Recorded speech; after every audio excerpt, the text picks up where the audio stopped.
Mulțumesc pentru precizări. Sunt cât se poate de binevenite, pentru că va trebui fiecare dintre noi, e un drum nu totdeauna simplu de parcurs, să transpunem multe din instituțiile, în special de la contractul de vânzare, să ne gândim la ipotezele raporturilor dintre profesioniști, cele pe care sunt acum comerciale, care, multe dintre ele sunt diferite de cele cu care suntem obișnuiți în dreptul civil pur, ca să spun. Adică sunt altfel. Exact. Sunt mai flexibili, acesta este cuvântul. Ce modificări mai apar la garanția contra evicțiunii, și asta voiam să punctez, în cazul evicțiunii parțiale? Mai puțin, vă rog. Dacă îmi permiteți, da, am și eu o întrebare legată de aliniatul 5 cu coproprietatea.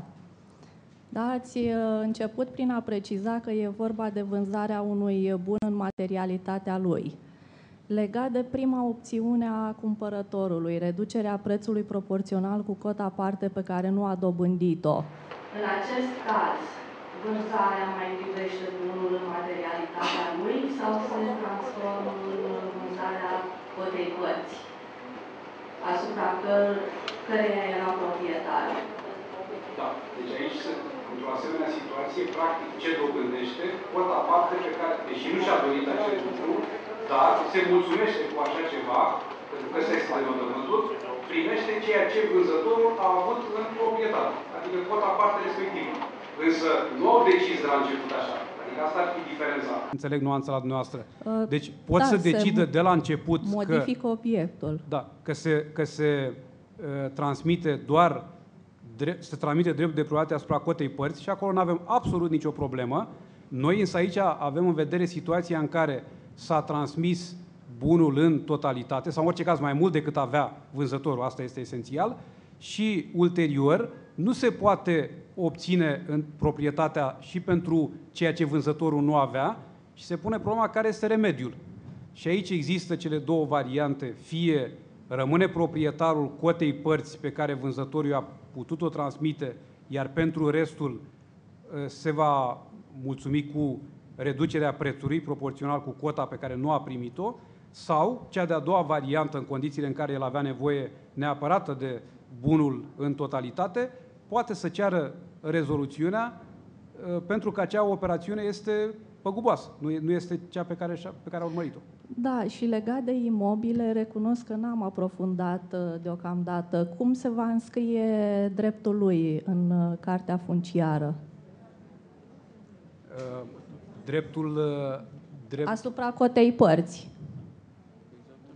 Dreptul cumpărătorului. Da, operează reducerea prețului, contractul rămâne vânzarea rămâne cea inițială.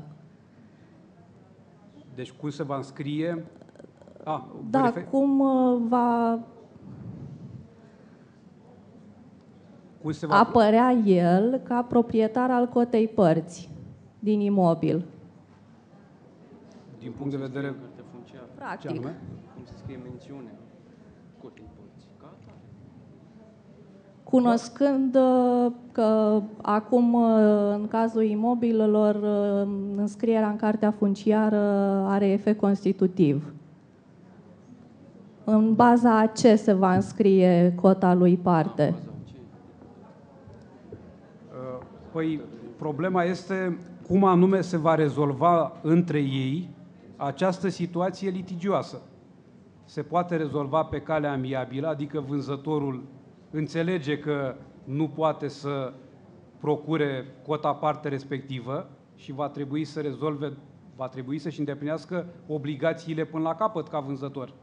Da? Pentru că, deci, în calitate de vânzător, trebuie să aibă și obligația de a asigura transmiterea dreptului de proprietate și această obligație înseamnă și să-și dea concursul pentru a se înscrie în cartea funciară și, mă rog, toate celelalte obligații. Asta ar fi o variantă, iar cea a doua variantă, dacă se ajunge la un litigiu, pe baza hotărârii judecătorești. Acestea sunt variantele pe care le văd. Vă rog. Da. Sunt judecător în sistem de carte funciară și pot să dau un răspuns concret la această problemă.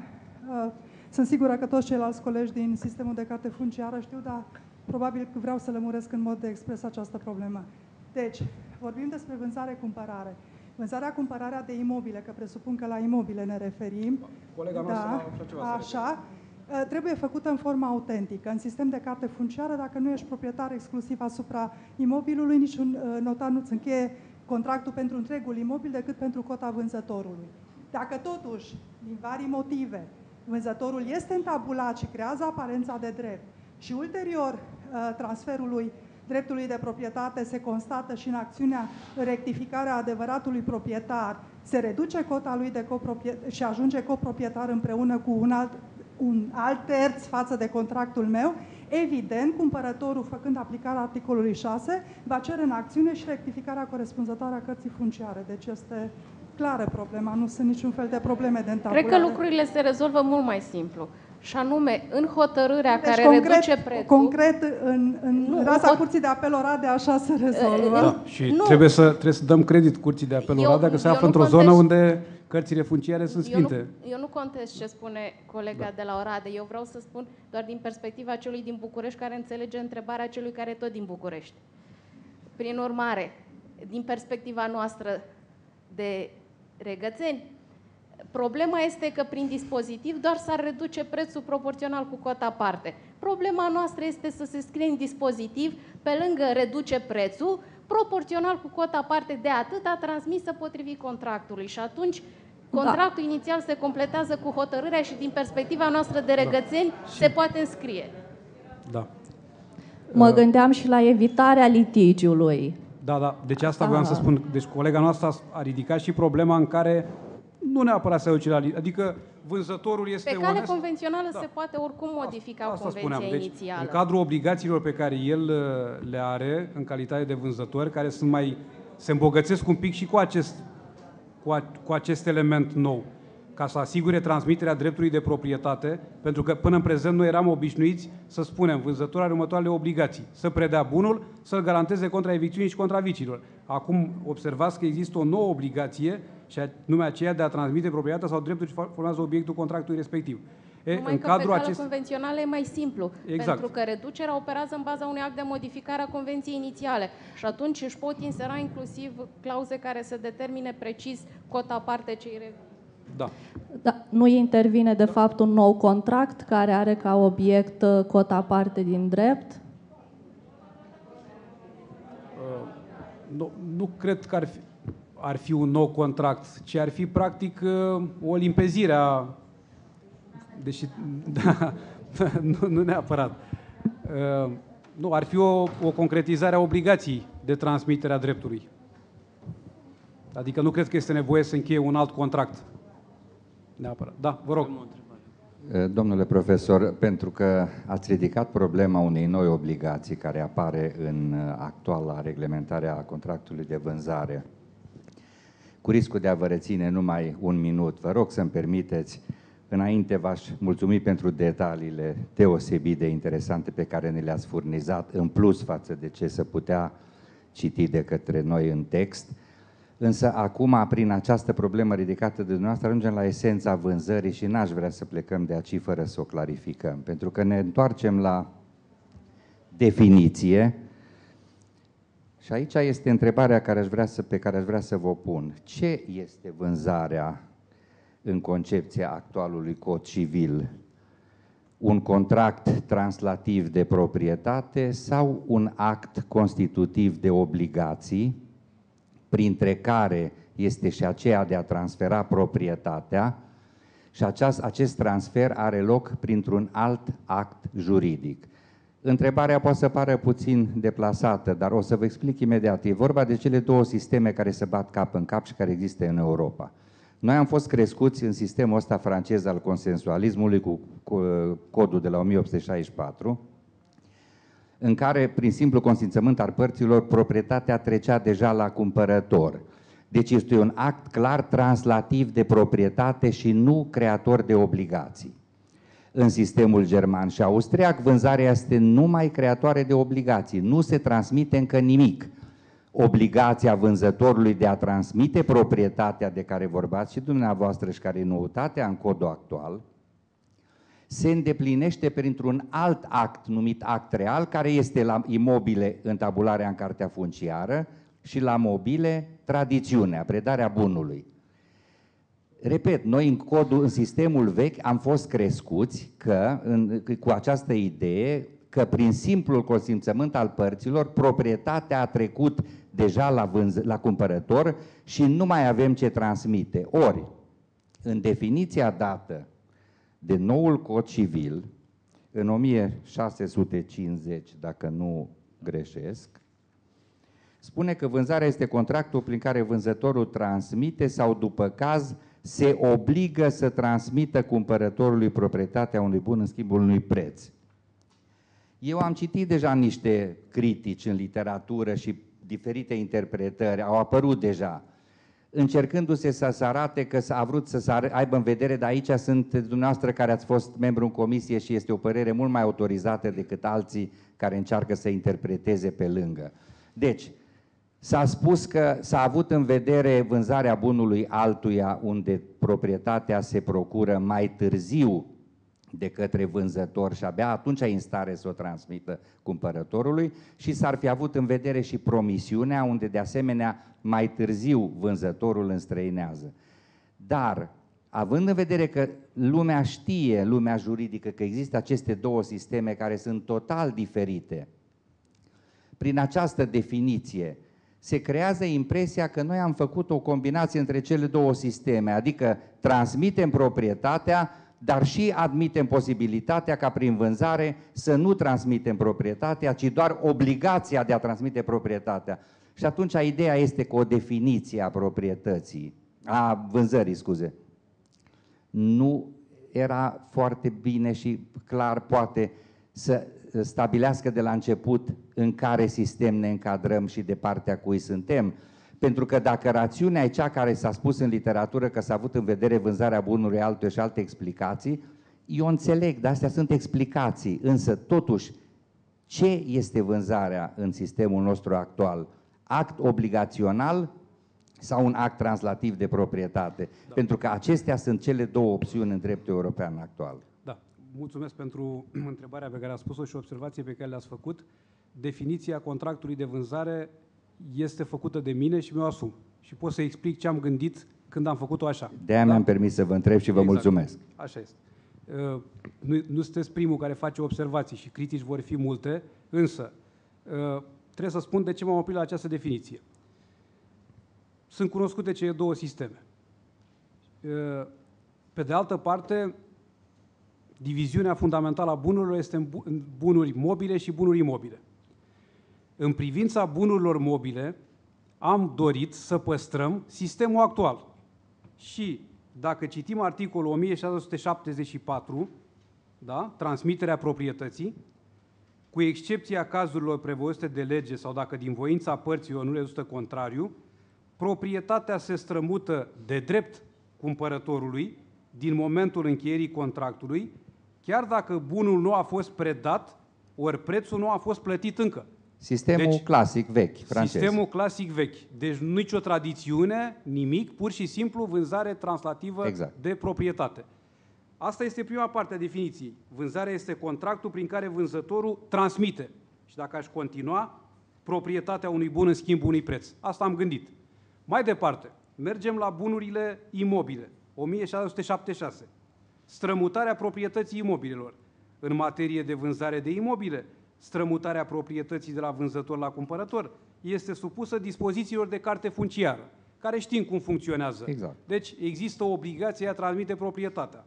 Aici apare a doua parte. Sau, după caz, deci asta e ipoteza imobilelor, cea mai des întâlnită, se obligă să transmită cumpărătorului proprietatea unui bun și, mă rog, mai departe, curge. Acum eu întreb următorul lucru. Ținând seama de aceste opțiuni, ca în cazul bunurilor mobile, vânzarea să fie translativă de proprietate, ca până în prezent, iar în cazul imobilelor se aplice regulile din carte funciară, vreau să văd o definiție mai bună care să acopere aceste două ipoteze fundamentale. Mă înclin, niciun fel de problemă, dacă există o soluție mai bună decât aceasta. Sigur, de ce, veți spune, ați combinat cele două sisteme? Și ce este rău în asta? Important este ca deznodământul care se obține să fie unul corespunzător. Adică nouă ni s-a părut că în materie mobiliară nu este nevoie să modificăm sistemul actual, adică vânzarea să fie translativă de proprietate, iar în materie imobiliară am fost cu greu convinși, cum spunea colega noastră Regățenii, că sistemul de carte funciară este singurul corespunzător. Eu am înțeles acest lucru cel mai bine după ce am făcut o vizită în Austria. Fiul profesorului Francis Deac locuiește în Austria și, mă rog, deși nu este jurist, dar fiind copil unui asemenea jurist, s-a interesat și de când trăia profesorul Deac. Și l-am întrebat, la voi sunt probleme legate de vânzarea bunului altuia, chestiuni genul ăsta? Și spune, sunt din 1986 în Austria. Niciodată n-am auzit să se fi întâmplat așa ceva. Sigur, întrebasem și pe colegii din Brașov, care erau mai aproape de noi, și la fel spuneau, la noi cartea funciară este sfântă, cum se spune, și am depășit sistemul anului 1996, când știți că a fost un compromis între parlamentarii din vechiul regat și parlamentarii din Ardeal, care și rezultatul a fost legea 7, rezultatul nu? știm cel care Da. exact. Acum ne-am convins cu toții că acesta este sistemul cel mai bun în materie imobiliară, care dă cea mai multă siguranță, chiar dacă este un pic mai greoi, că e o operațiune suplimentară, probabil costă ceva mai mult, dar este mai sigur. Asta a fost ideea.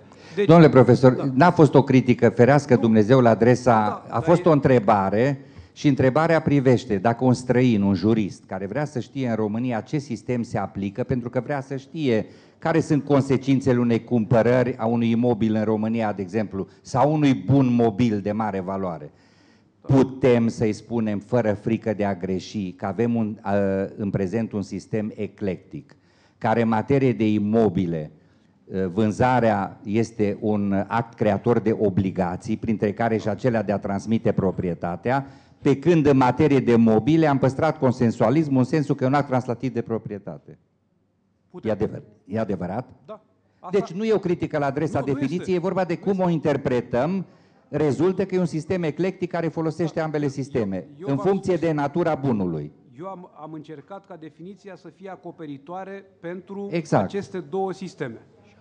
Alta mai bună, personal și cu... Deci avem combinarea celor două sisteme în funcție de natura bunului. Vă mulțumesc foarte mult, cât se poate de limpede. Mulțumesc. Bun. Da, vă rog. Bună ziua. Regina Berar de la Bistrița. Vin dintr-un sistem de carte funciară. Din păcate, pentru noi, sistemul de carte funciară, după intrarea în vigoare a legii 6, s-a deteriorat.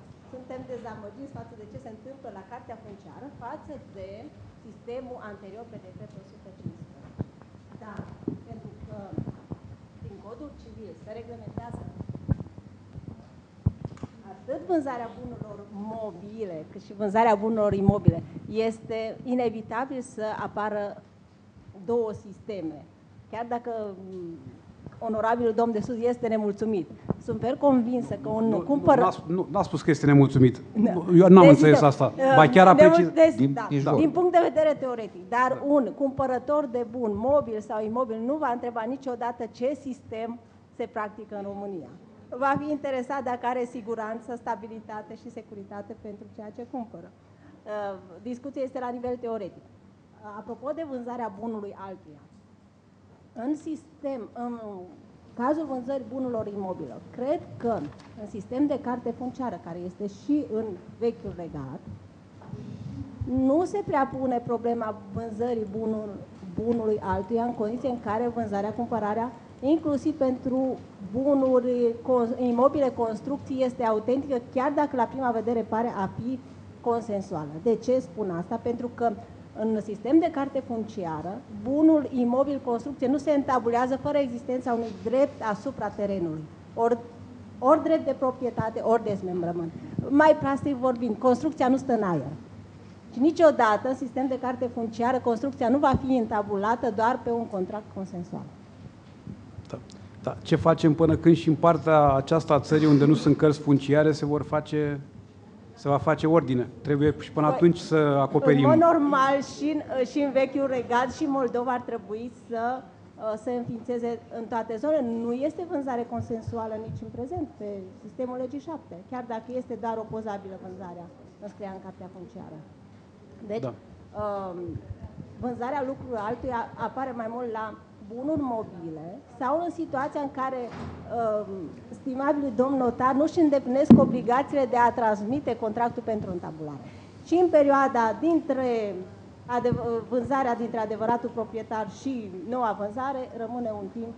Se mai întâlnesc și cazuri în care notarii nu transmit contractele pentru întabulare, din păcate. Da. În toate profesiile, din păcate, se poate greși și trebuie să avem soluții și pentru greșeli. Discuția între adevăratul proprietar. Deci eu, cumpărător de imobil, primul lucru trebuie să contractez cu adevăratul proprietar înscris în cartea funciară. Dacă contractez cu o altă persoană, îmi pun problema ce este vânzarea bunului altuia sau mai mult o promisiune de vânzare din partea transmițătorului. Așa cum este redactat actualul Cod Civil, noul Cod Civil. Vă spuneți, obligația de a transmite în viitor proprietatea. Nu aduce mai degrabă promisiune de vânzare-cumpărare? Da. De exemplu, promisiunea de vânzare ar presupune să-și mai dea încă o dată consimțământul obligatoriu. Dacă, de exemplu, adevăratul proprietar ratifică, nu mai e nevoie de niciun consimțământ al lui. Deci asta e diferența clară față de promisiune. Deci pur și simplu îl contactează pe adevăratul proprietar și spune, uite, am încheiat contractul acesta, e bunul dumitale, nu vrei să ratifici? Și el spune, ba da, mergi și ratific. Deci, da, în privința bunului mai greu va fi în discuție, în practică, vânzarea bunului altul, decât în situații foarte... Da, sunt total de acord cu dumneavoastră că în materie imobiliară cazurile vor fi din ce în ce mai rare. Nu sunt de acord că nu vor fi. Vor fi. Și știu ce vorbesc. Adică sunt destule erori. Din acelea erori obișnuite sau erori grosiere. Adică cei care lucrează în calitate de judecători, că sunt foarte, foarte mirați câte cazuri au avut în care cu carte funciară, cu tot, s-au mai făcut erori. Nu știu dacă ați apucat să parcurgeți textele din materia cărții funciare, există un text aici foarte important, ne-a fost teamă că va fi oarecum amendat sau va suferi anumite modificări, care vizează răspunderea pentru prejudiciile care se pot cauza ca urmare a... Este articolul 915, articolul 915 din Codul Civil. Cel prejudiciat printr-o faptă săvârșită chiar din culpă în păstrarea și administrarea cărții funciare va putea cere obligarea în solidar la plata de despăgubiri a Oficiului Teritorial de Cadastru și Publicitate Imobiliară și a persoanei răspunzătoare de prejudiciu astfel cauzat, dacă prejudiciul nu a putut fi înlăturat în tot sau în parte prin exercitarea acțiunilor și căilor de atac prevăzute de lege. Deci este un text, sunt convins că cei care vor lucra la cărțile funciare vor fi obligați să fie asigurați pentru sume însemnate. Vedeți, chiar din culpă greșește, că nu se vor în niciun domeniu nu lucrează oameni perfecți. Doamne ferește să greșească între ghilimele intenționat. Dar trebuie să înceteze odată situația în care, în ipoteza greșelilor, numai niște oameni care de multe ori nu au nicio vină trebuie să răspundă, niște cumpărători, de exemplu, cărora li s-a vândut de mai multe ori un bun, pentru că nu s-au făcut verificările de cei care trebuia să facă verificările și unul dintre ei câștigă, ceilalți, evident, obțin hotărâri irevocabile și n-au ce să execute. Astfel de situații trebuie... Aveați dreptate că se vor produce erori și în sistem de carte funciară și vă spun și în prezent, identificările și vânzările, identificările imobile se fac pe numere cadastrale. Și același imobil este întabulat în favoarea 10 sau 15 proprietari pe alte numere cadastrale. Da. Având în vedere că orele sunt înaintate, cu permisiunea domnului profesor, am să asistez aici sesiunea de întrebări sub acest aspect pentru a da posibilitatea de a decide în funcție de disponibilitatea domniei sale de a continua problemele pe care le pregătise. Din punctul meu de vedere... Dar sesiunea de întrebări vreau să spun că o sistem aici sub acest aspect. Da, al vânzării bunei. Așa, ca să fiu foarte sincer, eu rezist între 8 și 10 ore. Deci, Deci, din punctul meu de vedere, nu este niciun fel de problemă. Dacă doriți să facem o scurtă pauză sau, în orice caz, n-am început la timp. Absolut nu. Și nu am niciun fel de resentimente că n-am început la timp, dimpotrivă. Am înțeles situația dinainte, ori mergem înainte, ori facem pauză. Dacă facem pauză, după aia mergem înainte. Asta este. Cred că rămâne să continuăm. Da? Până la 18:30. Da? Cred că mai avem bunăvoința dumneavoastră, da? Să-l ascultăm pe domnul profesor. Da. Vă rog. Bun. O mică modificare în privința efectelor evicțiunii parțiale. În prezent, dacă nu intervine rezoluțiunea contractului, vânzătorul trebuie să restituie cumpărătorului valoarea părții pierdute. Acesta este textul din Codul Civil în vigoare, nu nou Cod Civil, din Codul Civil de la 1864. Dispoziție care era caracterizată de Dimitrie Alexandrescu în felul următor. Spune că legiuitorul s-a distrat când a adoptat o astfel de reglementare, pentru că acolo se continuă, indiferent dacă a scăzut sau a crescut valoarea bunului. Deci dacă am cumpărat un teren cu 20.000 de euro și în momentul producerii evicțiunii terenul va valora, și am pierdut o jumătate din el, terenul valorează 30.000, da? Trebuie să mi se restituie 15.000 de euro. Asta pentru că asta e valoarea părții pierdute, în condițiile în care a crescut valoarea. Dacă, dimpotrivă, terenul valorează 10.000 de euro, da? Atunci va trebui să mi se restituie doar 5.000 de euro, da? Pentru că asta este valoarea părții pierdute. Deci chiar dacă a crescut, chiar dacă a scăzut. Acum am părăsit acest sistem, ca să nu se mai spună că ne distrăm, cum s-a spus despre legiuitorul la 1864, și s-a prevăzut că vânzătorul trebuie să restituie cumpărătorului o parte din preț proporțională cu valoarea părții de care a fost evins. Deci aportarea se face la preț, bineînțeles rămânând celelalte despăgubiri, sporul de valoare, cheltuielile contractului și așa mai departe, care rămân în materia evicțiunii totale consumate. Nu sunt modificări spectaculoase, doar o îmbunătățire a limbajului, ideile practic sunt păstrate aceleași idei. Aici însă apare o modificare. La fel, la articolul 1705, chemarea în judecată a vânzătorului. Primul alineat este asemănător cu ceea ce avem în prezent. Dacă cumpărătorul este chemat în judecată de un terț, care pretinde că are drepturi asupra lucrului vândut, pentru că împotriva tulburărilor de fapt se poate apăra și singur, trebuie să-l cheme în judecată pe vânzător, să cheme cauză pe vânzător, deci chemarea în garanție, în cazul în care nu a făcut-o, fiind condamnat printr-o hotărâre intrată în puterea lucrului judecat, pierde dreptul de garanție dacă vânzătorul dovedește că existau motive suficiente pentru a se respinge cererea, ceea ce avem în prezent. Deci sarcina probei revine vânzătorului, acesta trebuie să dovedească faptul că putea să opună uzucapiunea, posesia de bună credință și așa mai departe. Aliniatul 2 este nou introdus, nu există în Codul Civil actual, dar are în vedere o situație care se poate întâlni în practică. Cumpărătorul care, fără a exista o hotărâre judecătorească, a recunoscut dreptul terțului. În prezent, în literatura de specialitate, era enumerată așa în mod constant că nu se mai ajunge la litigiu atunci când, de exemplu, dreptul terțului este atât de evident încât cumpărătorul nici nu se mai pune problema să se mai recunoaște acest drept. Deci, pur și simplu, s-a predat. Ridică mâinile, așa aveți dreptate, am văzut actele, tot în regulă, nu am nimic de obiectat. Și în situația asta, ce rost are să mai fie un proces? Și se spunea că în situația aceasta, sigur, avem ipoteza în care evicțiunea nu este rezultatul pronunțării unei hotărâri judecătorești, unui litigiu. Numai că trebuie să ne gândim la ipoteza în care cumpărătorul s-a predat, între ghilimele, nu neapărat pentru că și-a dat seama că nu are șanse. Poate să fie vorba și de o înțelegere cu terțul revingător. Și atunci trebuie să ne gândim și la vânzător să creăm această șansă pentru ipoteza în care cumpărătorul a abandonat fără luptă, da? Deci nu a luptat absolut deloc, situație în care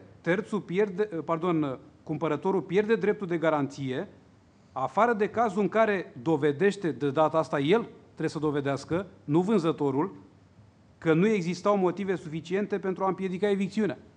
Pentru că el a fost acela care, luând act de ceea ce terțul a înfățișat, a decis să renunțe să mai lupte. Și într-o asemenea situație se împiedică orice înțelegere frauduloasă, se atenuează în orice caz. Noi sperăm să împiedice. Înțelegerea frauduloasă între terțul evingător și cumpărător. Și este o modalitate de protecție a vânzătorului. Sigur că dacă prin ceea ce cumpărătorul va demonstra, se va arăta că nu ar fi avut motive suficiente pentru a împiedica, nu existau motive suficiente pentru a împiedica evicțiunea, se va ajunge la angajarea răspunderii. Altfel, cumpărătorul va pierde dreptul de garanție. Deci aceasta este o reglementare, vă rog. Aici nu se va pune în concret și mult mai mult accentul pe previzibilitatea unei eventuale soluții în instanță? Pentru că eu spun, am predat bunul pentru că nu aveam nicio șansă să câștig. Din actele prezentate rezulta clar că era câștig de cauză în favoarea celuilalt. L-am predat ca să nu mai suportăm suplimentar și cheltuielile procesului și timpul pierdut. Da, dar, foarte bine. Este foarte bine că a făcut acest lucru, dar și-a asumat acest risc. Dar problema este în stadiul în care se pune problema pierderii dreptului de garanție, nu se va analiza practic, incidental, cât de previzibilă era o eventuală soluție în instanță și asta într-un alt litigiu privitor la alt aspect? Da, deci aici cum văd lucrurile, ca să piardă dreptul de garanție într-o asemenea situație, sigur că în mod clar se va ajunge la un litigiu, pentru că cumpărătorul se va îndrepta împotriva vânzătorului cu o acțiune în garanție contra evicțiunii, vânzătorul va solicita să respingă acțiunea în motiv că a abandonat lupta fără să împotrivească, deci fără să determine pe terț să formuleze acțiunea în justiție și într-o astfel de situație vânzătorul se va apăra spunând că, deci vânzătorul va apăra în acest mod, iar cumpărătorul dimpotrivă va contracara apărarea vânzătorului, arătând că nu ar fi fost motive suficiente pentru a se împiedica evicțiunea, punând la dispoziție ceea ce i s-a înfățișat. Sigur că, dacă m-ați întrebat pe mine, dacă aș fi avocatul cumpărătorului, ce aș face, eu aș face în felul următor. L-aș invita pe vânzător la această întâlnire în trei. Asta este problema. Și aș spune, uite care e situația. Deci nu te chem în garanție, nu fac absolut nimic, că n-am ajuns acolo. Da? Uite, acest domn prezintă înscrisurile care îi atestă dreptul de proprietate. Și mă amenință că în situația în care nu îi predau bunul, mă va acționa în judecată, din ceea ce văd eu aici, se pare că are dreptate. Ce ai de spus? Sigur, într-o altă formă spus, dar asta este ideea. Într-o asemenea ipoteză, sigur că întâlnirea, de regulă, se concretizează și într-un înscris, care poate fi ulterior folosit. Dar cumpărătorul respectiv nu face acest lucru. Pentru că, sigur, dacă vânzătorul acolo îți dai seama că spune, uite, cere un termen, încearcă să se consulte cu cei autorizați, să vadă ce este de făcut. Lucrurile sunt oarecum la limită. În calitate de cumpărător n-aș risca ca într-o asemenea situație să pur și simplu să abandonez orice fel de apărare. Modalitatea dumneavoastră e modalitatea diligentă. Și asta din perspectiva practicianului de o viață. Mă rog. Dar problema se pune că la un moment dat se poate evi situația în care... Nu am auzit replica pentru că ai s-a râs, că dacă era ceva. Chematul în garanție este statul pentru...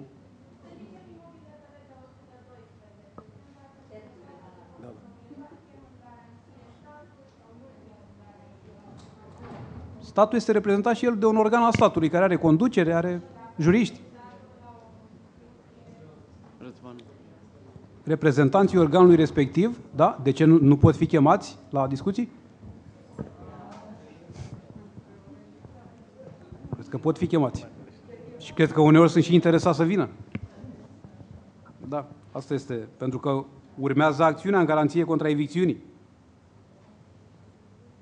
Nu? Eu ce vreau să spun este că mi se pare că acest aliniat pune din nou accent pe responsabilitatea soluțiilor instanțelor. Pentru că într-un eventual litigiu, cumpărătorul poate aduce o practică într-un anume sens pe o situație similară prezentată de terț, iar vânzătorul poate aduce o practică complet diferită pe aceeași situație. Și atunci o altă instanță va decide dacă persoana avea suficiente motive să împiedice evicția. Da. Nu mă provocați să spun ceva despre legea 221. Da? Ca să luăm un exemplu de maximă actualitate. Păi nu, apropo nu spun că e un lucru bun sau rău. Spun doar că este un plus de responsabilitate care trebuie să ne asumăm, atâta tot. Din experiență proprie, când cineva te întreabă în legătură cu o anumită chestiune, cum trebuie rezolvată, dacă ești dirigent, și fără îndoială că aici își vor angaja și profesioniști, cumpărătorul, vânzătorul, înfățișezi părții respective practica publicată, instanței supreme, curților de apel, unei judecătorii, uneori poate să fie o speță foarte interesantă, sunt judecători foarte buni, că toți cei care au ajuns la instanțe superioare sau majoritatea au pornit de la judecătorii, de oriunde. Înfățișezi practica. Spui, dacă este constantă, deci ce s-a publicat lucrurile cât se poate declare, spui acest lucru. Dacă există și o singură hotărâre, da? Obligația profesională, dacă te respecti, trebuie să spui, există și problema asta. În așa fel încât să induci această îndoială. Deci, noi ce am urmărit să evităm? Situațiile, și este un text iarăși inspirat din Codul Civil italian, situațiile în care cumpărătorul pur și simplu recunoaște dreptul terțului, pentru că ei într-o primă fază sunt pe poziții diferite, dar prieteniile se nasc pornind și de aici, uneori. Da? Să nu se ajungă în situația să se realizeze o conivență frauduloasă și vânzătorul să fie ținut să răspundă într-o situație în care, în mod normal, n-ar trebui să fie ținut să răspundă. Adică ce posibilitate ar mai avea în situația asta? Pentru că atunci când este litigiu, este chemat în garanție, altfel se invocă excepțiu mari procesus, cum este și în prezent. Aici nu mai avem niciun litigiu. El nu are posibilitatea să invoce, de exemplu, e ora de uzucapiune. Să zicem că ar putea să invoce uzucapiune. Da? Că e un exemplu dat din practică pentru situația în care se invocă excepțiu mari procesus. El nu mai are cum, într-o astfel de situație, ce ar putea să facă? Cum poate să paralizeze acțiunea cumpărătorului în garanție contra evicțiunii? Asta ar fi problema. Adică, pur și simplu, cumpărătorul a spus, da, am fost evins, trebuie să răspunzi. El spune, nu m-ai chemat în proces. Păi care proces? Că aici n-a mai fost. Asta s-a încercat să evite. Deci este o măsură prin care vânzătorul urmează să fie protejat. Acum, cumpărătorul, repet, dacă are îndoieli, va trebui să accepte procesul, va chema în garanție, vânzătorul trebuie să răspundă. Asta este situația. Dacă nu are îndoieli, și asumă acest mic risc. Dar cred că dacă este invitat vânzătorul, sunt lucrurile în mod transparent prezentate, se încheie și un proces verbal, sau cum s-ar numi el, și acolo și expune un anumit punct de vedere, eventual s-a acordat și un termen să se intereseze, să documenteze, da? Nu e o situație simplă, pentru că, vă dați seama, lucrurile simple nu se ajunge la mari discuții. Cred că, ulterior, în cadrul procesului, toate aceste lucruri pot fi valorificate, ținând seama de modul în care s-au comportat. Deci, până la urmă, tot o chestiune de interpretare a legii, dar chestiunea de principiu cred că este, eu zic că este binevenită, adică mi se pare, sau asta s-a avut în vedere. Da. Bun. La efectele garanției contra viciilor nu aș vrea să fac decât o singură precizare, care este una importantă din punct de vedere procedural. La articolul 1710 sunt menționate posibilitățile pe care le are cumpărătorul în temeiul obligației vânzătorului de garanție contra viciilor. Poate obține după caz. Și sunt prevăzute cele 4 situații într-o modalitate oarecum graduală. Înlăturarea viciilor de către vânzător sau pe cheltuiala acestuia, când sunt defecțiuni mai puțin însemnate și acest lucru e posibil. Înlocuirea bunului vândut cu un bun de același fel. Aici știu că foarte multe legislații se opresc la această sintagmă. A spus însă lipsit de vicii, pentru că dacă înlocuiește cu unul identic, nu s-a rezolvat nimic. Reducerea corespunzătoare a prețului și, în fine, rezoluțiunea vânzării. Aliniatul 2 este important. La cererea vânzătorului, instanța, ținând seama de gravitatea viciilor și de scopul pentru care contractul a fost încheiat, precum și de alte împrejurări, poate dispune o altă măsură prevăzută la aliniatul 1 decât cea solicitată de cumpărător. Aici a trebuit să luăm măsurile corespunzătoare pentru ca principiul disponibilității să nu determine anumite consecințe nefaste asupra cumpărătorului. De exemplu, acesta solicită rezoluțiunea vânzării, atât și nimic altceva. Așa a făcut avocatul acțiunea, sau a solicită el, fără avocat, fără nimic. Instanța ajunge la concluzia că, ținând seama de gravitatea viciilor, nu se impune această măsură excesivă, sau care ar părea excesivă. Și s-ar impune, de exemplu, înlocuirea bunului vândut cu un bun de același fel, dar lipsit de vici, sau repararea, înlăturarea viciilor de către vânzători sau pe cheltuiala acestuia, oricare dintre celelalte măsuri. Ce ar face instanța? Spune, am fost investită cu acțiunea rezoluțiune, nu sunt deplinite condițiile, resping acțiunea. Ar fi extrem de păguboasă o astfel de soluție și pentru a nu fi niciun fel de discuții, de fapt am gândit în felul următor, că instanța trebuie să considere că este investită cu o acțiune în garanție contra viciilor. De fapt, este și un articol foarte interesant scris în 88 sau 89 de profesorul Stoica împreună cu domnul Corneliu Turianu, viciile materia vânzării de autoturisme, în care se pune și problema aceasta. De fapt, de acolo ne-am și inspirat.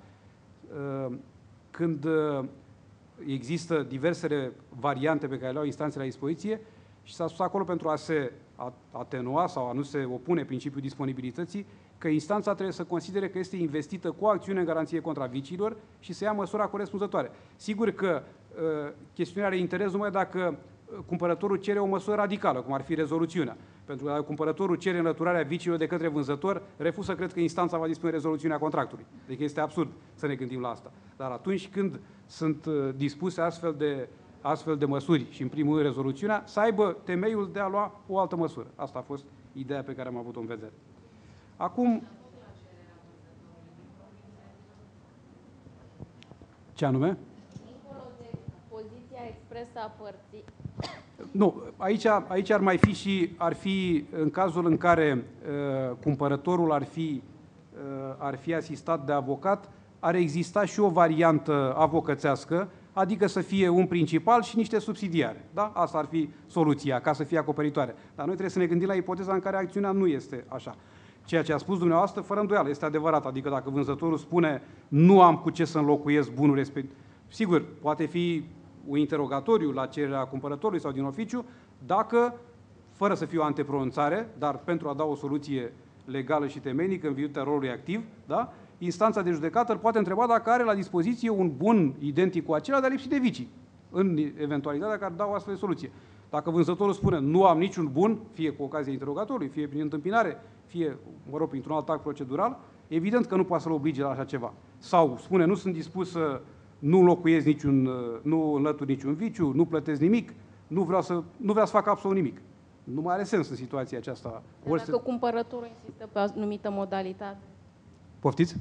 Dacă se insistă în cerere și ulterior pe o singură modalitate de remediere a situației, atunci nu are instanța posibilitatea să aleagă?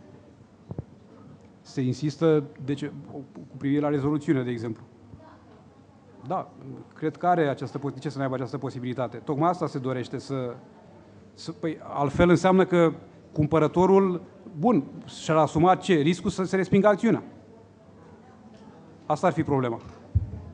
Nu, da. Cred că întrebarea mers era pe principiu totul sau nimic. Instanța poate să dispună o altă măsură decât cea da. Instanța, aici asta este problema. Instanța poate asta s-a și urmărit, instanța poate să dispună o altă măsură. Dar la cererea vânzătorului, spune aliniatul. Aliniatul spune la cererea vânzătorului, adică a părâtului. La cererea vânzătorului, exact ceea ce am spus, dacă el este de acord să înlocuiască bunul. Asta este, adică se cere rezoluțiunea și vânzătorul arată, sunt de acord să înlocuiesc bunul, sunt de acord să repar viciile. Deci nu, da. Asta este. Dar pentru că altfel este a instanței. Măsura Poate fi a instanței. Măsura nu s-ar putea executa. Adică ar fi ineficientă. Da. Nu, am înțeles între timp. Dacă există o cerere din partea vânzătorului și instanța identifică o altă modalitate mai eficientă, aș crede în final că nu contează ce a cerut cumpărătorul în mod expres în cerere sau ulterior în cursul judecății. Da, dar deci atunci când se pronunță o altă măsură decât, de exemplu, rezoluțiunea, instanța, la reducerea prețului nu este cazul, asta poți să o dispui fără probleme, dar mă refer la cei de la punctele A și B. Este firesc ca într-o asemenea situație instanța să pronunțe hotărârea dacă vânzătorul este dispus și are și posibilități, că uneori nu are un alt bun cu care să înlocuiască pe acela, este la singur. Ce rost are să-l oblige, adică el nici n-ar mai cere în situația aceasta. Adică încălcăm disponibilitatea chiar dacă nu sunt cereri subsidiare asta. Exact, asta este ideea. Da. Putem să trecem la dreptul de preemțiune?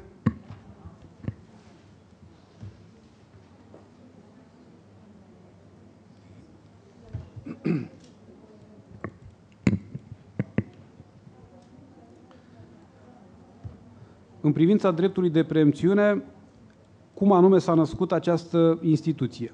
Ea s-a născut ca urmare a constatării deficiențelor care există la ora actuală cu privire la majoritatea situațiilor în care este reglementat dreptul de preemțiune.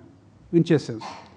Cu excepția ordonanței de urgență 40 de 1999, care a adoptat un alt sistem, în toate celelalte situații în care este reglementat un drept de preemțiune, în cazul în care acesta se încalcă, titularul dreptului de preemțiune poate să ceară nulitatea absolută sau nulitatea relativă după caz a contractului. Care este deznodământul? Admiterea acțiunii, evident. Bunul se reîntoarce în patrimoniul vânzătorului. Acesta este deznodământul. Ce face mai departe vânzătorul? Are mai multe variante. Una dintre ele nu mai vrea să vândă bunul nimănui. Și e una la care recurge de multe ori. Sau îl vinde cu respectarea dreptului de preemțiune, ceea ce ar acorda o șansă în plus titularului dreptului de preemțiune. Așadar, uneori, titularul dreptului de preemțiune nu obține niciun folos practic ca urmare a acestei proceduri. Bunul se reîntoarce în patrimoniul vânzătorului și acesta nu-l mai vinde. Da? Asta este consecința. Și atunci ne-am gândit că această soluție nu este una corespunzătoare. Și trebuie, asta pe de o parte, pe de altă parte, nu este normal să existe două sisteme în care încearcă să corecteze încălcarea dreptului de preemțiune. În al treilea rând, în prezent este recunoscută instituția pactului de preferință, care de fapt ce este? Este în materia contractului de vânzare, este un drept de preemțiune de natură convențională. Adică dreptul prioritar de cumpărare a bunului nu se naște din lege, ci se naște din contract. Aceasta este diferența. Și am apreciat că nu este normal să existe drept de preemțiune convențional, care ar fi acest pact de preferință, și drept de preemțiune legal, ceea ce astăzi este denumit pur și simplu ca drept de preemțiune. Am citit o lucrare pe internet despre dreptul de preemțiune. În primul rând, nu era scris corect preemțiune, ceea ce nu trebuie să se mai întâmple, pentru că în mod intenționat a fost ales cuvântul acesta. S-a urmărit să se folosească, să se valorifice cuvântul veritabil, care provine din limba latină. În al doilea rând, nu se poate folosi sintagma drept de preemțiune la vânzare. Este pleonasm. La preemțiunea nu se poate folosi decât în cazul vânzării. În rest sunt drept de preferință, sau putem spune, se aplică dispozițiile de la dreptul de preemțiune, dar acolo, dacă nu e vorba de un contract de vânzare, nu avem de-a face cu drept de preemțiune. Trebuie să-i spunem altfel. Deci aceste precizări cred că sunt importante, să zic, sub aspect formal. Și atunci, cum anume a fost imaginat acest drept? În primul rând, cum trebuie să procedeze un vânzător pentru a se asigura că nu are niciun fel de problemă, nici el și nici alt cumpărător decât titularul dreptului de preemțiune, atunci când există un drept de preemțiune. Și această reglementare o regăsim în articolul 1730 aliniatul 3, cu privire la care aș vrea să fac unele precizări. Titularul dreptului de preemțiune care a respins o ofertă de vânzare nu își mai poate exercita acest drept cu privire la contractul ce a fost propus.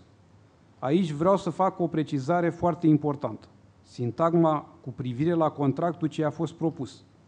Faptul că ai refuzat să închei un anumit contract în anumite condiții nu înseamnă că ai pierdut dreptul de preemțiune în general.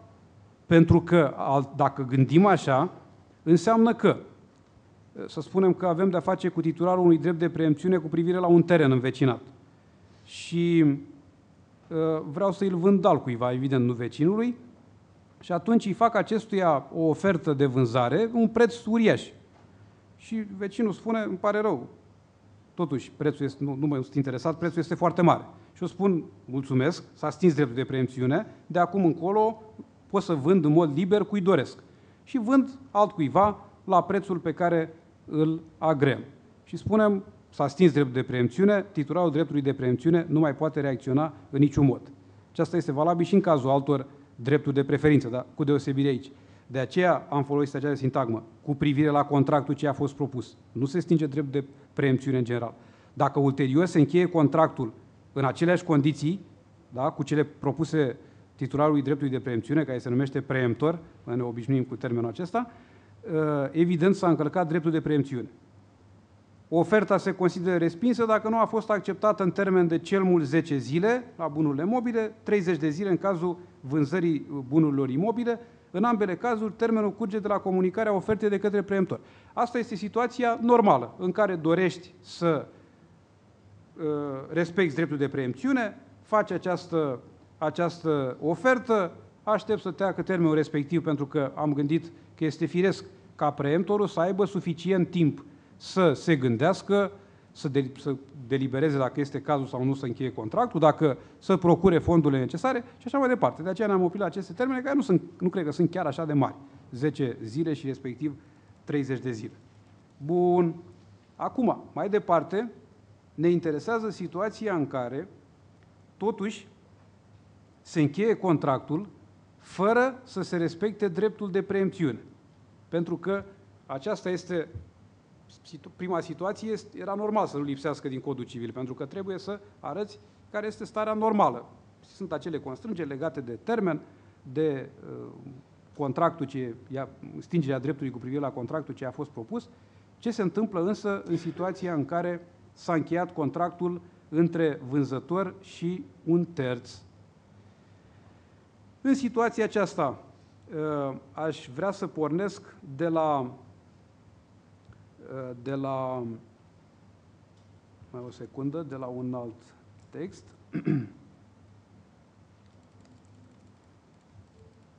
Da. De la articolul 1731. Vânzarea bunului cu privire la care există un drept de preemțiune legal sau convențional se poate face către un terț numai sub condiția suspensivă a neexercitării dreptului de preemțiune de către preemptor. În această situație se creează o problemă foarte serioasă atât vânzătorului cât și cumpărătorului, da? Pentru că ei nu vor putea sta liniștiți în condițiile în care vânzarea este afectată de o condiție suspensivă. Aceasta este problema delicată pe care o au și pe care trebuie să o depășească, da? Dacă nu au respectat dreptul de preemțiune. Și de aceea ei sunt invitați, în primul rând, vânzătorul este invitat să rezolve această problemă. Dacă a apucat să încheie contractul care este afectat de o condiție suspensivă, cu tot regimul juridic al acesteia, va trebui mai departe să notifice preemptorului contractul, cuprinsul contractului încheiat cu terțul, și terțul poate să facă acest lucru, pentru că și el e interesat să-și limpezească dreptul. Mă rog, notificarea trebuie să cuprindă elementele esențiale pentru ca preemptorul să ia decizia în deplină cunoștință de cauză și acesta își poate exercita dreptul de preemțiune, în același termen de 10 zile, respectiv 30 de zile de la data comunicării, și exercitarea presupune acordul de a încheia contractul și consemnarea prețului la dispoziția vânzătorului. Ce se întâmplă într-o astfel de situație este asemănător cu ceea ce se întâmplă în sistemul Ordonanței de Urgență 40 din 1999, la dreptul de preferință reglementat acolo. Contractul de vânzare se consideră încheiat între preemptor și vânzător în condițiile cuprinse în contractul încheiat cu terțul, iar contractul încheiat între vânzător și terț se desfințează cu efect retroactiv. Asta se întâmplă dacă își exercită dreptul de preemțiune.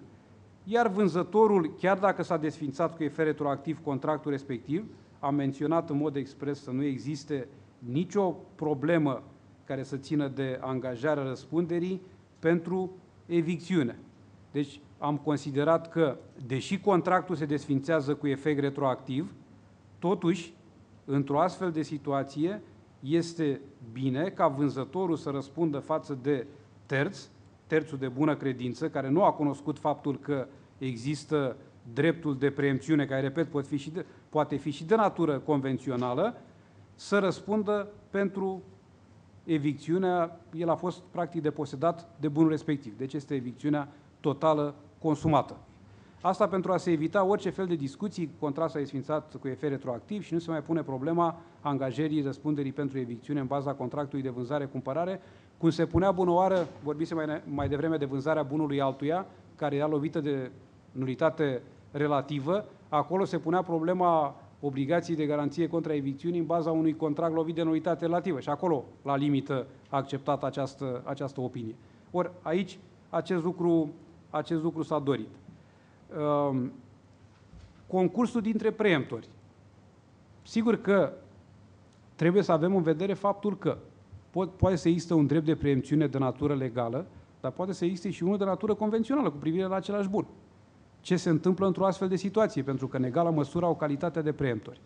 Și am analizat diversele situații, dând prioritate dreptului legal de preemțiune, pentru că acesta poate fi cunoscut de oricine.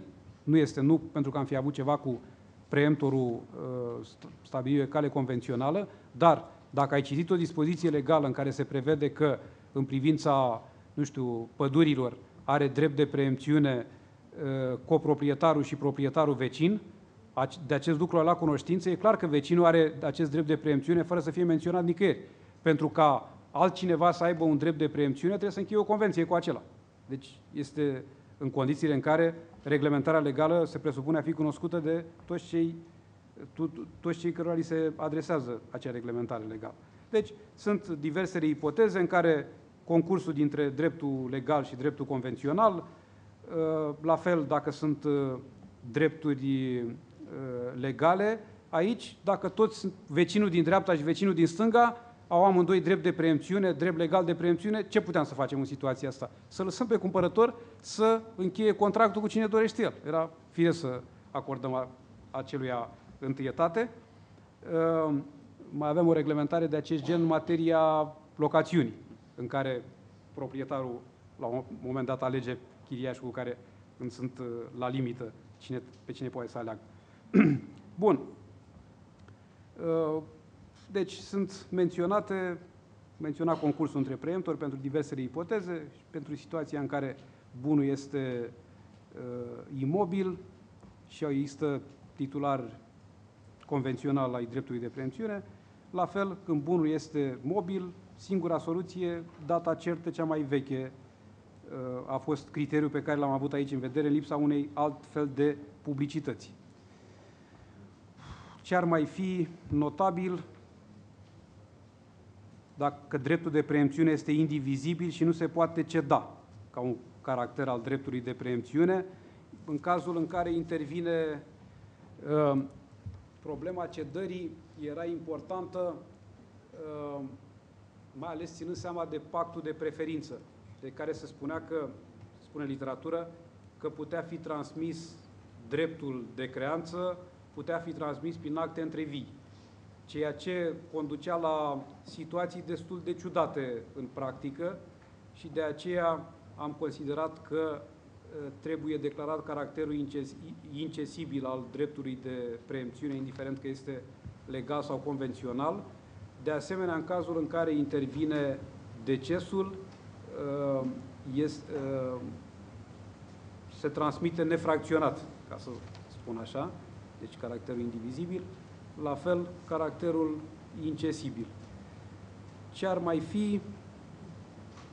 Stingerea, moartea preemptorului, cu excepția situației în care a fost constituit pe un anumit termen și, în acest caz, termenul se reduce la 5 ani de la data constituirii, dacă a fost stipulat un termen mai lung. La fel, pentru a se înlătura situațiile acestea de incertitudine, situațiile care se întind pe o perioadă foarte lungă de timp. Cam acestea ar fi, în linii mari, să spun, această nouă reglementare, care este inspirată din, dar sunt multe lucruri adăugate, 3-4, adică principiul a fost preluat de fapt. Acesta, concursul cu preemptorii, nu există nicio nu există nicio reglementare, însă, ca principiu, reglementarea este inspirată din Codul Civil de la 1940, proiectul, mă rog, n-a intrat în vigoare. Codul Civil de la 1940, care, probabil, de viitor atunci s-a vorbit de aceeași chestiuni ca și acum, privind sancțiunea care intervine în cazul încălcării dreptului de preemțiune. Și sigur, mecanismul acesta urmează să fie aplicat și atunci când e vorba de vânzarea bunurilor care formează obiectul unui contract de arendare sau în cazul dreptului de preferință, se cheamă al chiriașului, la încheierea unui nou contract de închiriere privind locuința. Deci se reglementează un drept de preferință al chiriașului la încheierea unui contract de închiriere. Aplicându-se în mod corespunzător acest mecanism, și aici vreau să fac o precizare, nu trebuie să ne mai fie teamă în prezent de acest drept de preferință al chiriașului la încheierea unui nou contract de închiriere. Dimpotrivă, eu cred că s-au creat condițiile pentru ca acest drept de preferință să reprezinte un beneficiu și pentru proprietari și pentru chiriași. Am vorbit cu oameni care trăiesc în țări occidentale care au o reglementare favorabilă chiriașilor. În Germania, în Franța, în Olanda. Și v-am spus următorul lucru. Că legislația acolo este amenajată încât atât chiriașul cât și proprietarii sunt bucuroși că există acest drept de preferință sau dreptul la reînnoirea contractului de închiriere, că sunt unii care au chiriași de 20-30 de ani și sunt foarte mulțumiți pentru că îngrijesc bine bunul, s-au realizat niște relații pentru ipotezele în care, eu știu, ar întârzia plata chiriei o lună sau ar fi niște reparații de făcut. Deci, lucrurile sunt privite un pic altfel. La noi a fost o situație anormală atunci când chiria era controlată de stat și era foarte mică și proprietarul era obligat să suporte reînnoirea contractului de închiriere în condiții de aceleași chirii. Atunci când chiria este stabilită la un nivel rezonabil, și când mă gândesc la rezonabil, trebuie să fie stabilite pe niște baze economice. La noi a fost o perioadă în care nu avea niciun fel de justificare, pur și simplu profitul era amețitor în funcție de piața sălbatică. Acum lucrurile s-au mai liniștit, dar controlul acesta al chiriei în țările occidentale cu tradiție este unul, repet, benefic și pentru proprietari și pentru chiriași. Chiria este stabilită în felul următor: amortizare, impozite, cheltuielile pe care le faci în mod normal și un anumit profit decent în raport cu societatea respectivă. Deci, de fapt, profitul este controlat. Restul sunt chestiuni comensurabile, mai mult sau mai puțin, pentru că într-un an se poate să ai niște probleme la instalația sanitară sau la instalația electrică, dar nu în fiecare an ai. Și la fel, statistic se poate stabili cam cât ar reprezenta aceasta. La fel, celelalte elemente. Profitul este, de fapt, elementul care este controlat de stat. Și acolo se stabilește o anumită marjă, în așa fel încât proprietarul să câștige, închirierea nu este un act de binefacere, iar chiriașul să poată să reziste, să poată să suporte chiria respectivă.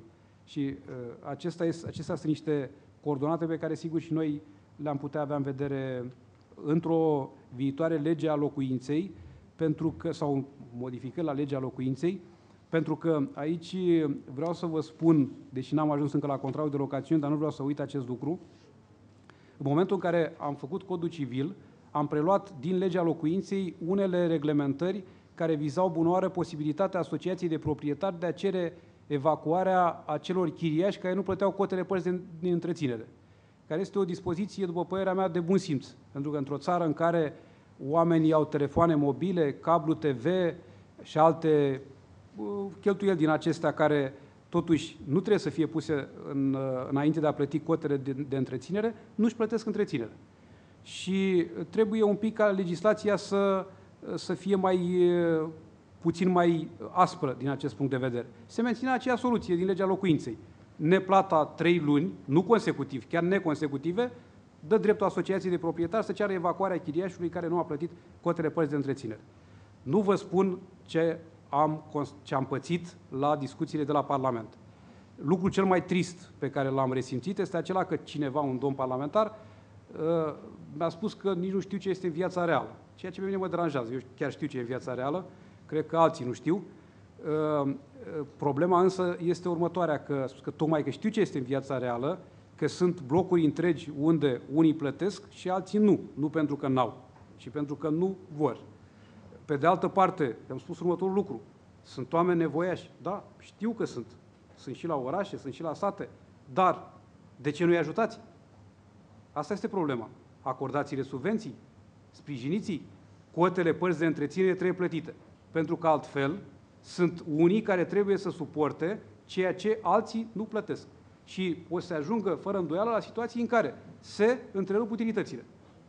Acel text a fost scos din Codul Civil, au fost abrogate și dispoziții din legea locuinței, ceea ce nu cred că este bine.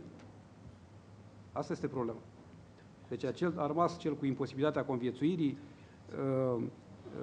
cu afectarea imobilului respectiv, a instalațiilor, a elementelor de construcții și instalații, dar acesta a fost înlăturat pe baza acestor discuții că oamenii sunt amărâți și nu pot să plătească. Și în situație, de fapt, noutatea care era? Că asociația de proprietari avea calitate procesuală activă. Ce va face acum? Va trebui să-l dea în judecată ca să le execute silit. Asta va fi singura soluție, ceea ce nu este prea încurajator pentru o asociație de proprietari care are totuși niște resurse reduse sau limitate pentru astfel de lucruri. Dacă din contractul de vânzare ar mai fi anumite lucruri despre care ați vrea, sigur, mai sunt instituții noi, bunoară, vânzarea cu plata prețului în rate și rezerva proprietății. Aici este o reglementare interesantă, zic eu, la articolul 1757, aliniatul 2, când se poate cere rezoluțiunea contractului pentru neplata ratelor, atunci când s-a convenit ca sumele încasate cu titlu de rate să rămână în tot sau în parte dobândite de vânzător, instanța va putea totuși reduce aceste sume, aplicându-se în mod corespunzător dispoziție referitoare la reducerea de către instanța cuantumului clauzei penale. Adică s-au constatat în practică situații în care erau, de exemplu, 24 de rate și a plătit 20. N-a mai putut să mai plătească restul ratelor. Este excesivă această soluție, adică sistemul era acela asemănător cu leasing-ul și vedeți pe aliniatul următor că prevederile se aplică și în cazul contractului de leasing, precum și al celui de locațiune, dacă în acest ultim caz se prevede că la încetarea contractului proprietatea bunului poate fi dobândită de locatar după plata sumelor convenite. Că se poate întâmpla. Poftiți? La leasing avem dispoziție expresă contrară în lege specială. La leasing avem o dispoziție în legea specială care ce anume prevede? E anterioară, care prevede posibilitatea ca părțile să prevadă plata în continuare a ratelor până la finalizarea contractului în cazul rezoluțiunii din culpa utilizatorului. Nu, dar aici problema este următoarea. Dacă se dispune rezoluțiunea pentru neplata, mai sunt câteva rate de plătit și nu a plătit. Ce se întâmplă într-o astfel de situație? Și părțile au prevăzut că ratele nu se restituie. Asta este problema. Deci s-a prevăzut în contract că în ipoteza în care cumpărătorul nu va plăti, să zicem, fie și o singură rată sau, eu știu, 2 rate, vânzătorul are dreptul de a cere rezoluțiunea contractului, iar ratele de preț care s-au plătit nu se vor restitui. Deci rezoluțiunea nu are ca efect repunerea în situația anterioară, ci ratele rămân, deci vânzătorul redobândește bunul și păstrează și cele, în exemplu pe care l-am dat eu, cele 20 de rate. Asta ar fi situația. Numai că la leasing situația e mai gravă. Nu numai că păstrează ce a încasat. Păi nu, dar aici nu mai este gravă, asta este ideea. Nu mai este așa de gravă. Pentru că textul acesta prevede că instanța va putea totuși reduce aceste sume aplicându-se în mod corespunzător dispoziții referitoare la reducerea de către instanța cuantumului clauzei penale. E favorabilă, numai că în legea specială, pe lângă faptul că se prevedea posibilitatea păstrării ratelor încasate, se prevede posibilitatea încasării în continuare a ratelor până la finalizarea duratei inițiale a contractului. Da. Totuși, este o măsură absolut oneroasă, extrem de oneroasă pentru utilizator și excesivă în condițiile în care își recuperează finanțatorul bunul. Da, acum îmi dau seama că, așa cum s-a procedat în cazul contractelor bancare, unde s-au stabilit niște linii directoare așa, care au deranjat foarte tare mediile bancare, care, mă rog, au început să intre într-o oarecare stare de normalitate sau vor începe, au și început, am luat niște măsuri, probabil că și contractul de leasing n-ar fi fost rău să fie în codul civil, tocmai pentru a se... Dar nu știu de ce și în reglementarea specială ar trebui să se înlăture astfel de dispoziții, pentru că codul civil, dacă cineva m-ar întreba, este un cod de dreapta, este un cod de stânga? Nu este un cod de stânga. Deci asta vă spun clar. Pot să demonstrez. Însă nu este niciun cod de extremă dreaptă. Proprietarul, mai ales la materia contractului de locațiune, zic eu, a fost repus în mare măsură în drepturile sale. Dar nu îi se permite chiar orice. Deci, dacă cineva m-ar întreba, de exemplu, la contractul de locațiune, ce noutăți ar fi, cred că lucrurile s-au delimitat mult mai clar în privința drepturilor proprietarului și drepturilor chiriașului. Asta este. În primul rând, proprietarul a căpătat anumite puteri în ceea ce privește îmbunătățirile care sunt făcute de chiriaș fără acordul lui. Într-o asemenea situație, reglementarea actuală, există două variante pentru proprietar. În primul rând, să-și însușească aceste îmbunătățiri, fără a fi obligat să plătească o despăgubire, indiferent care ar fi valoarea acestora. Deci dacă nu s-a obținut acordul lui, indiferent ce îmbunătățire ai făcut chiriașul, proprietarul nu este obligat să-l despăgubească. Și asta e o primă variantă. Cea a doua variantă este aceea de a solicita chiriașului să aducă bunul închiriat în starea inițială pe cheltuiala lui. Deci să-și ridice toate acele îmbunătățiri, dar să aducă bunul în starea inițială. Aceste dispoziții, de fapt, sunt cât se poate de normale. Am discutat cu oameni care au locuit cu chirie în Occident, în Olanda, în Germania, și nu sunt juriști. Și au spus, dispoziția este atât de evidentă încât nu avem absolut nimic, nu se pare ce este interesant. Este cât se poate de normal.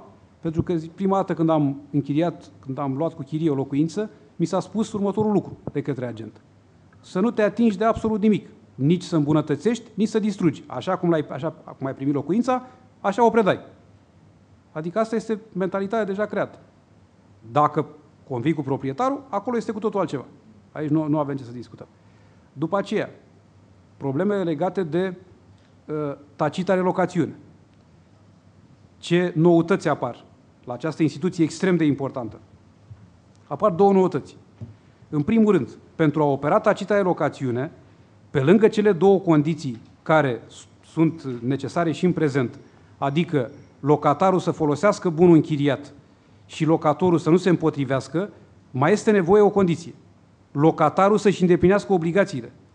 Adică trebuie înlăturate, am avut în vedere acele ipoteze în care locatarul folosește bunul închiriat, locatorul nu s-a împotrivit, dar locatarul refuză să își plătească chiria, asta în primul rând, și să-și îndeplinească și alte obligații, să facă reparații locative și așa mai departe. Știind că a operat tacita de locațiune pe durată nedeterminată, în orice moment poate fi denunțat unilateral și așa mai departe. Deci nu poate opera tacita de locațiune dacă acesta nu își îndeplinește și obligațiile. A doua modificare, și aceasta cred că este cea importantă, în prezent se consideră că acest contract de locațiune, acest nou contract creat prin tacita de locațiune, este un contract independent. Și de aceea toate convențiile accesorii care presupun garanții încetează în momentul în care contractul principal a încetat ca urmare a expirării termenului. Deci mecanismul este următorul. S-a încheiat contractul de locațiune pe 3 ani și există o convenție accesorie de fideiusiune ca să garanteze plata chiriei. În momentul în care încetează contractul de locațiune de drept prin expirarea termenului, încetează și contractul de fideiusiune. Operează tacită de locațiune, locatarul plătește o lună, două, după aceea nu mai plătește și locatorul se trezește în situația în care nu mai are nicio garanție. De ce? Pentru că, se spune, acea convenție accesorie a încetat în momentul în care a încetat și convenția principală, adică contractul inițial de locațiune. Mai mult decât atât, practica judecătorească a extins foarte mult noțiunea de garanție. Pentru că, după cum știm, garanțiile sunt garanțiile stricto sensu, adică gajul, ipoteca, garanția reală mobiliară, dreptul de retenție, dar sunt și garanțiile lato sensu, adică clauza penală, deci stipularea penalităților. E o garanție, bineînțeles. Solidaritatea este o garanție. Și toate acestea au dispărut în condițiile în care locațiunea s-a reînnoit tacit. Ori această mare nedreptate, foarte mare nedreptate, care s-a creat multor locatori, este înlăturată. Deci și aceste garanții se vor transmite odată cu, sau vor însoți noua locațiune prin efectul legii, deci nu mai putem să gândim în acest mod simplist în care pentru că era de fapt un raționament mecanic, încetează contractul principal, încetează și contractul accesoriu și mai departe, neavând o altă convenție accesorie, nou contract de locațiune nu mai beneficiază, sau locațiunea nu mai beneficiază de acele garanții. Ce mai notați? Da, vă rog. Da. Unde s-a făcut referirea la leasing, prin faptul că este un text de lege intrat ulterior în vigoare față de legea care reglementează leasingul și face o referire directă la termenul de leasing, nu se poate considera că este o modificare implicită a legii și să se aplice acest articol? Da. Pentru ipoteza avută în vedere de textul de lege, nu am nicio îndoială că trebuie să se aplice.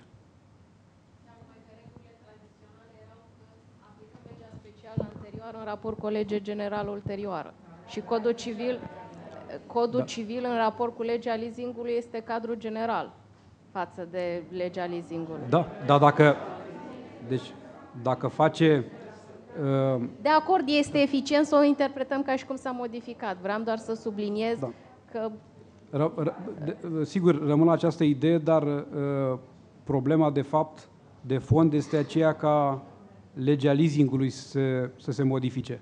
Adică nimeni nu are absolut nimic cu cei de care te rogi să încheie un contract de leasing, pentru că trebuie să avem în vedere și acest lucru. Dar sunt anumite limite. În Codul Civil, probabil că foarte mulți dintre dumneavoastră ați fost mirați că nu există reglementări privind protecția consumatorului. În mod intenționat nu au fost incluse, pentru că s-a pornit de la realitatea că această reglementare este supusă unei modificări frecvente. Și este firesc să fie așa. Ați văzut că apar noi provocări, noi probleme care trebuie rezolvate. Legislația privind protecția consumatorului s-a extins foarte mult. Și atunci ar fi trebuit ca în permanență să modifice Codul Civil, pentru că faptul că ar fi fost și o legislație extrem de stufoasă. Pe alocuri s-a mai spus, legislația în domeniul consumatorului rămân, sau dispoziție privind protecția consumatorului rămân aplicabile, tocmai pentru a nu fi niciun fel de discuție, de exemplu la garanția contra viciilor. Dar problema aceasta, acum îmi dau seama, sigur am lucrat și sub o anumită presiune, ați văzut și dumneavoastră, multe contracte sunt reglementate în Codul Civil, dintre cele care nu există în Codul Civil actual. A fost la un moment dat și ideea aceasta cu contractul de leasing și acum chiar îmi dau seama că puteam proceda ca la asigurare. Ați văzut cum stau lucrurile la asigurare. N-am intrat în amănunte. Am lăsat Comisia pentru Supravegherea Asigurărilor să reglementeze, dar liniile directoare sunt aici. Asta a fost ideea. Deci ei principiile sunt aici. Și cred că o chestiune de aceea, nu știu dacă s-ar fi putut la leasing, adică dacă n-ar fi trebuit o reglementare detaliată, dar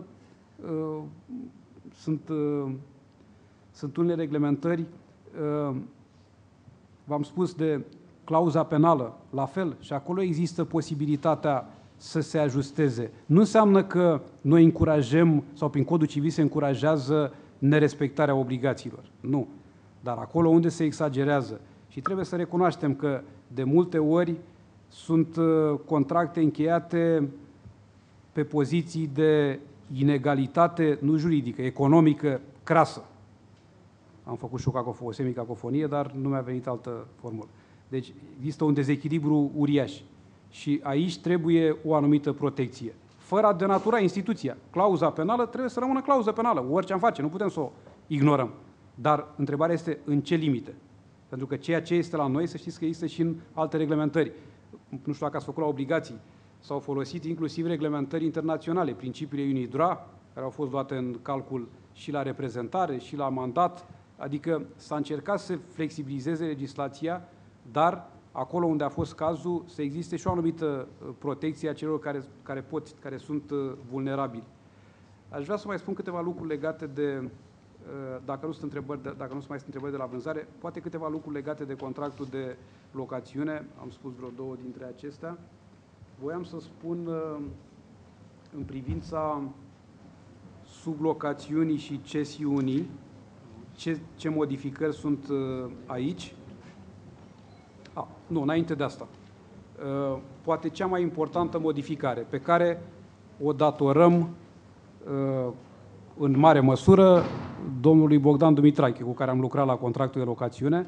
Dacă este ceva care nu vă place, noi doi suntem principalii, sigur, și ceilalți colegi au trebuit să valideze textele, că nu se lucra așa fiecare de capul lui, dar prima mână, să spun, și ați observat unele texte care vizează caracterul de titlu executor al contractului de locațiune. Contractul de locațiune constatat prin act autentic sau prin înscris în semnătură privată, care este înregistrat la organul fiscal competent, adică și prin aceasta dobândește dată certă, reprezintă titlul executoriu în ipoteza în care nu este plătită chiria la termen, nu mai este nevoie să încarce instanțele de judecată cu litigii de acest gen. Imediat investit contractul și trecut la executarea silită. La fel, în ipoteza în care expiră termenul locațiunii pentru a se solicita evacuarea, vorba de articolul 1809, de exemplu acesta cu 1809 aliniatele 2 și 3, la fel, contractul reprezintă titlul executoriu, poate fi pus în executare silită, pentru că nu este firesc ca după ce expiră termenul, locatorul să fie pus în situația de a se judeca 2-3 ani cu locatarul, solicitând evacuarea și eventual plata contravalorii lipse de folosință, timbrând, plătind avocat și așa mai departe, pierzând nu știu cât timp, pierzând oportunitatea de a închiria al cuiva și ulterior, de regulă, nici nu mai execută contravalorii lipse de folosință, pentru că locatarul este și greu de găsit, are grijă să devină insolvabil între timp și așa mai departe. Și de aceea, măcar să se poată lua această măsură cât se poate de repede pe baza contractului de locațiune. În privința sublocațiunii și cesiunii locațiunii, ce modificare apare în cazul cesiunii locațiunii? Deficiențele actuale, în care se putea cesiona doar dreptul de folosință, ținând seama de împrejurarea că în Codul Civil nu este recunoscută cesiunea de datorie. Acum lucrurile, să sperăm că se vor simplifica. În ce sens? Cesiunea locațiunii nu se poate face decât în întregul său. Sigur că este nevoie de acordul creditorului, adică locatorului. Cesiunea contractului nu se poate face fără acordul lui, pentru că textul de la locațiune face trimitere la cesiunea contractului. Și acolo, chiar partea de început, vizează acordul, în cazul nostru, al locatorului. Prin aceasta, practic, s-a urmărit să se înlăture aceste situații anormale în care se cesiona, de fapt, nu locațiunea de către locatar unui terț, ci se cesiona doar dreptul de folosință, acela devenind cumpărător al dreptului de folosință, obligațiile însă rămânând față de locator și așa mai departe. Ceea ce era o situație total anormală. Și de aceea dorința, și s-a și materializat acesta, a fost ca cesiunea se poată face numai în întregul său, adică să fie o veritabilă cesiune a locațiunii. La fel au fost înlăturate acele interpretări extrem de periculoase din doctrina franceză, preluate și la noi. Tot timpul am fost foarte mirat când am citit că dacă scrii într-un contract că este interzisă sublocațiunea, trebuie să înțelegem că este interzisă sublocațiunea parțială, nu și cea totală. Eu nu știu cine a avut această idee, nu mai țin minte, în doctrina franceză, însă n-am înțeles-o niciodată. Păi dacă am scris că e interzisă sublocațiunea, de unde se trag concluzia că cea parțială nu este interzisă? La fel în cazul cesiunii. Este interzisă cesiunea. Și da, asta înseamnă că e interzisă numai cea totală, dar cea parțială este permisă. Și atunci, pentru a spulbera orice fel de discuție pe această temă, probabil că unii sunt oarecum mirați când au citit, dar asta este motivul pentru care s-a prevăzut. Cred că aveți textul pe... Nu? Este textul interdicția sublocațiunii și a cesiunii, da? Chiar această precizare s-a făcut tocmai pentru, la aliniatul 2, tocmai pentru a noi nu exista astfel de discuții. Știu, mi-amintesc, în urmă cu mai mulți ani, ca avocat am redactat un contract și a trebuit să scriu acolo că este strict interzis atât sublocațiunea totală, cât și cea parțială, atât cesiunea totală, cât și cea parțială. Dar mă gândeam, poate alții nu știu și scriu doar atât. Și după aceea, de ce trebuie, și se citește în cursurile de specialitate unde s-au preluat aceste opinii, și constați că, de fapt, putea să cesioneze parțial. Asta nu corespundea, cred, voinței părților. Adică era una dintre dispozițiile care erau necorespunzătoare. În privința... Da, am depășit timpul doar cu 30 de minute, așa este. Da. Da. Pentru că am vorbit de domnul Bogdan Dumitrache, mi-amintesc că eram la facultate și ne întâlneam la catedră la și 5. Da, seminarul se termina la fără 10. Și spunea, zice, mai avem vreo... Cei care ați făcut cu dumnealui știți foarte bine, probabil și cu mine, mai în ultima perioadă. Și spunea, zice, mai avem 5 minute până la fix, când trebuia să mergem la seminar, că de obicei intram pe la și 10, așa, dar după aceea nu mai știam când se termina, același lucru am făcut și aici. Nu știu, am sărit peste multe lucruri pe care mi le notasem, pentru că ar mai fi foarte multe lucruri de spus. Voiam să spun câte ceva și despre reguli particulare în materia închirierii locuințelor, unde s-a urmărit să se preia ceea ce a fost considerat corespunzător din legea locuinței. La fel, la arendare am reglementat problemele ce țin de suportarea riscurilor și promit că aceasta este ultima chestiune pe care vă spun din materia arendării, pentru că pare puțin, să zicem, nefirească. Articolul 1841, care are titlul Reducerea arendei stabilite în bani în cazul pieirii recoltei. Am revenit la clasificarea tradițională, arendarea pe fructe și arendarea pe bani. Dar arendarea pe bani nu înseamnă doar plata unei sume de bani. Arendarea în bani în sistemul Codului Civil de la 1864, și așa cum a fost statornicită în doctrină și în jurisprudență, înseamnă ceea ce prevede articolul 1841 aliniatul 1. Atunci când pe durata arendării întreaga recoltă a unui an sau cel puțin jumătate din ea a pierit fortuit, arendașul poate cere reducerea proporțională a arendei, dacă aceasta a fost stabilită într-o cantitate determinată de produse agricole. Cum adică arendare pe bani dacă este stabilită în produse agricole? Este următoarea situație. Se arendează terenul la țară și unei societăți agricole. Societatea agricolă respectivă stabilește ea cum anume cultivă terenul. Dar omul spune următorul lucru. Mie trebuie să-mi dai 700 de kilograme de grâu la hectar. Câte hectare am? 3 hectare. Trebuie să-mi dai 2100 de kilograme de grâu. Nici nu-l interesează pe el dacă societatea respectivă cultivă grâu sau nu pe terenul pe care l-a luat el în arendă. Și pe el îl interesează să am făină pentru pâine și tărâțe pentru animale și păsări. Asta este scopul lui. Da? Deci poate să pună floarea soarelui, porumb, orice altceva.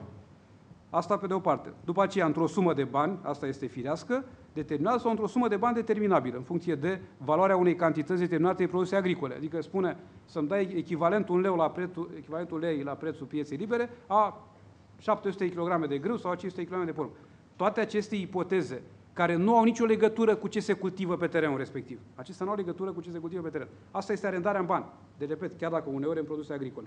Situația arendării în fructe este la 1843. Aici spui, îmi dai atât din recolta care se pune pe terenul meu. Asta este, adică se contractează o cotă din fructe sau, mă rog, o sumă de bani determinabilă în funcție de valoarea unei astfel de cote. Adică cât se va obține din porumbul care se cultivă pe terenul meu. Asta este ideea și aici sigur că sistemul suportării riscului este împărțirea proporțională, dar raportat la riscuri, spuneam că este ultima problemă, asta e ultima chestiune, dar asta este chiar ultima frază, raportat la riscuri, așa cum este și în legea arendării și în Codul Civil, este prevăzută obligativitatea pentru arendaj de a încheia contracte de asigurare, însă aici vreau să fac o precizare pe care o cunosc din practică. Societățile de asigurare nu încheie contracte de asigurare chiar pentru orice calamitate. Asta este problema, că cineva m-a întrebat, păi domnule, de ce mai e nevoie cu chestiunea astea, cu riscurile, cu tot felul de probleme, dacă mai înainte a spus că are obligația să încheie contractul de asigurare? Păi dacă se întâmplă ceva, primește bani la societatea de asigurare și după aceea se rezolvă în funcție mă rog, modul în care se împart cotele respective. De ce a mai fost nevoie de asta? A fost nevoie de asta pentru că societatea de asigurare spune, nu asigurăm împotriva secetei, de exemplu. Sau dacă vrei să asigurăm, plătește, mai bine nu mai asiguri. Adică sumele sunt exorbitante, dar de cele mai multe ori nu asigură. Sau eu știu, pot să apară în agricultură tot felul de minuni, ploi acide, nu știu, cei care mai avem rude pe la țară știm că tot timpul este o imensă incertitudine, oricât de mult ai strădui. Agricultura asta este, se și spune că este loterie. Și atunci dispozițiile sunt binevenite, asigurarea urmând, sigur, dacă se obțin anumite sume de bani, din aceasta ele vor fi, și în legea de punere în aplicare este făcută trimitere, dacă nu, se vor aplica regulile privind riscurile.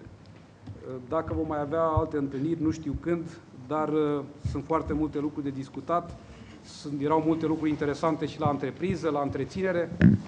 Nu-mi rămâne decât să mulțumim domnului profesor pentru amabilitatea dumnealui. Mărturisesc că am crezut că ați glumit mai devreme când a spus că dumneavoastră rezistați între 8 și 10 ore, dar ați dovedit că nu ați glumit și ați vorbit serios. Noi vă lansăm invitația chiar. Dar dumneavoastră sunteți sigură că eu am venit aici după ce am venit de acasă? Nu. Asta este. Veneam de la facultate, adică nu, n-am ținut cursuri acum, dar sunt alte activități. Însă